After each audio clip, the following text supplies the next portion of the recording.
Bonjour Thomas, Bonjour, Baudouin. vous êtes armurier à Paris, Tout à fait. l'armurerie Élysée. Mhm. Aujourd'hui, on aimerait savoir une chose, on est tous chasseurs, pour certains très assidus, d'autres pas trop. Mhm. Et il y en a plein qui se demandent comment est-ce qu'on fait pour nettoyer un fusil après la chasse. Bonne question. Alors c'est relativement simple.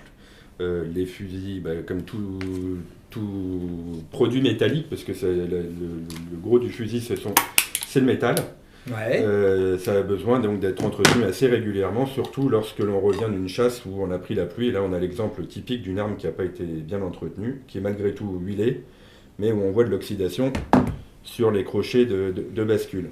Donc un fusil s'entretient alors déjà avec un bon torchon, ça c'est la première chose, avec une bonne huile, donc là c'est une huile de type Armistol, mais tout ce qui est produit Balistol ou même des huiles pour armes qu'on trouve dans le commerce ou même en supermarché font parfaitement l'affaire.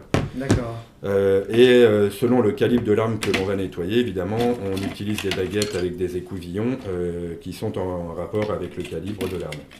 Très bien. Ensuite, je fais synthétique pour expliquer à tout le monde de façon relativement rapide comment on fait. Donc évidemment, on met les baguettes comme il faut. C'est vrai qu'on ne sait jamais dans quel sens il faut démarrer. Alors c'est très simple, là je vais l'expliquer. Donc première chose, on passe de l'huile, on asperge les tubes à l'intérieur d'huile, on voit que ça sort de l'autre côté. On utilise en premier lieu toujours l'écouvillon métallique, qui est l'écouvillon en fait qui va permettre d'enlever tous les dépôts de poudre que l'on trouve à l'intérieur des canons. D'accord. En faisant bien attention, avec la moquette par exemple, de bien mettre un torchon à la sortie du canon pour éviter de tacher. Voilà. On force un petit peu, là on sent que ça accroche à l'intérieur des canons. Et ça abîme pas du tout le fusil. Ça n'abîme pas du tout le fusil, c'est fait pour. La plupart des fusils aujourd'hui sont des fusils qui ont des aciers chromés. D'accord. Donc ça ne risque rien. Donc on fait ça dans les deux tubes. Vous voyez qu'il y a des dépôts qui sortent, on le voit très bien sur le torchon. D'accord. Ça, ce sont des dépôts de poudre. Vous voyez, c'est l'exemple typique d'un canon qui n'est pas tout à fait propre. Et après on va les l'assécher avec le deuxième qui est ici en toile et pour finir, pour enlever le surplus de... Alors on peut aussi le graisser pour laisser, quand on n'utilise pas le fusil pendant longtemps, pour laisser un peu de dépôt de graisse à l'intérieur des canons. D'accord. Voilà. Et après, donc, ne pas hésiter avec de l'huile à nettoyer toutes les parties visibles et extérieures.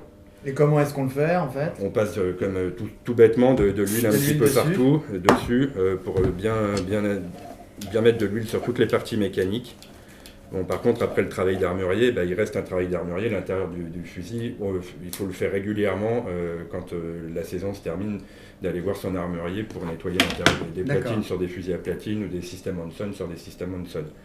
Très bien. Sur des fusils comme ça, les platines sont démontables à la main, mais il y a toujours un risque de casser des pièces si on ne sait pas le remonter. Et là, je ne vais pas l'expliquer parce que c'est long. Voilà. Donc, il faut aller voir son armurier et surtout aussi rue du Commandant Rivière à Paris. Non, peu importe, n'importe quel armurier, c'est ça très bien. Et pour finir, on peut passer l'huile, bien sûr, sur l'extérieur des tubes. Toutes les parties métalliques que l'on voit, ne pas hésiter à les graisser régulièrement, à les huiler plutôt que de les graisser.